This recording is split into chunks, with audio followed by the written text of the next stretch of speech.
I'm going to give you some of the secrets about how we make you buy what we want you to buy.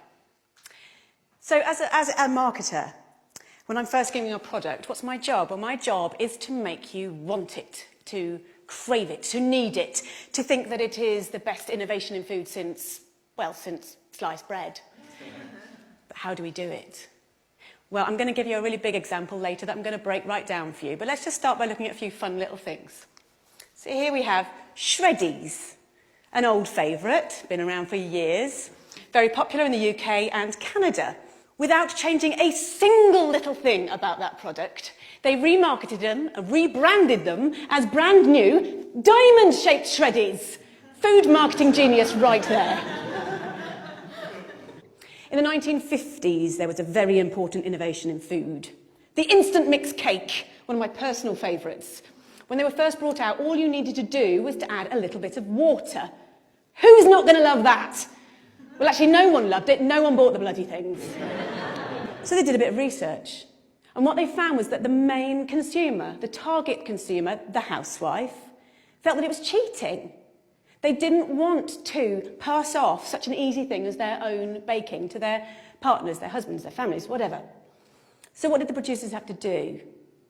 They had to make it harder. So now you had to add water and an egg. And sales exploded. But these examples, these are just chicken feed compared to what I really want to talk about tonight, and that is chickens and pigs and cows.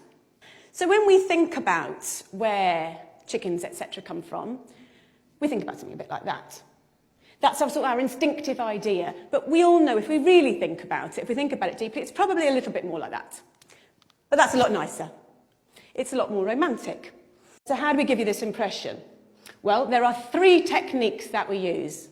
The third of which is our secret weapon, and I am going to blow it for you tonight, so please stay primed for that. Let's look at technique number 1.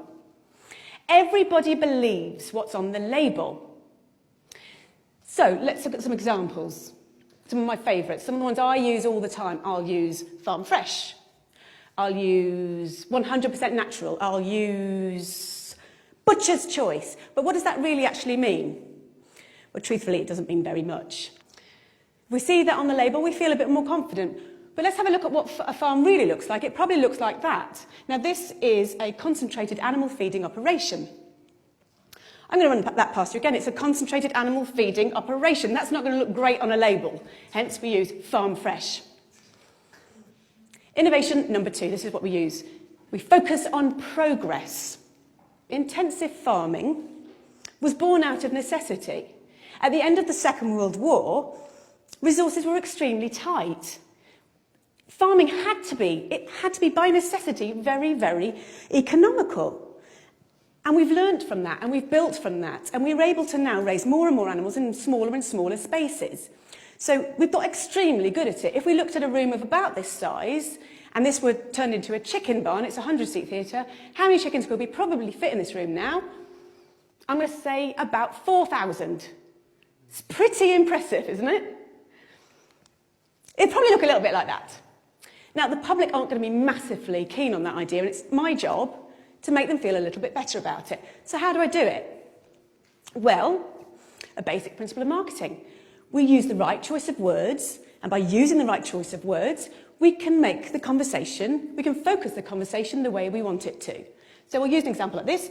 When you look at that picture, where is your eye drawn? It's drawn right to the middle of the page, massive letters, we've got strive to optimise.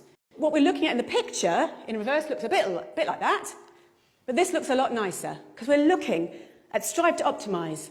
It makes us feel that there's progress. We feel good. So the challenge for the marketers is to make the public feel comfortable about what they're seeing. One of the side effects of intensive farming, of having so many animals in such a small space, unfortunately, is obviously disease, because you put so many animals into a small space, they're going to get sick. It is no secret that 50% of all the antibiotics in the world are used on farmed animals. So how do we make the public feel okay with this? How does that happen? My job. How do I do it? I use the language of innovation. So we're going back to our old friends at porkcares.org. And what they do is they say, as farming has become more efficient, veterinarians have incorporated new technologies and methods into practice. This makes us feel good. This is positive. Yeah? This is progress. And when we're then marketing to future consumers, we would perhaps use something like this. This is a colouring book. Pigs and pork. It's absolutely gorgeous. And what we're doing here is we're getting the children to focus on the fact that we're using innovation. So by bringing the pigs out from the muddy fields and into the clean barns, we're taking them away from all that nasty, dirty mud and all the diseases that are lurking there within. Positive. So onto our secret weapon. This is what we really need to focus on. So these two techniques alone, they are not going to work. We need a secret weapon, number 3. It is actually in this room right now. Secret weapon! It is you. So how do we do it?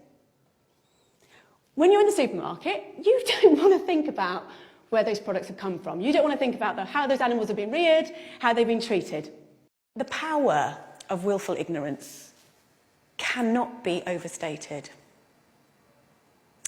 This is systemised cruelty on a massive scale, and we only get away with it because everyone is prepared to look the other way. Thank you.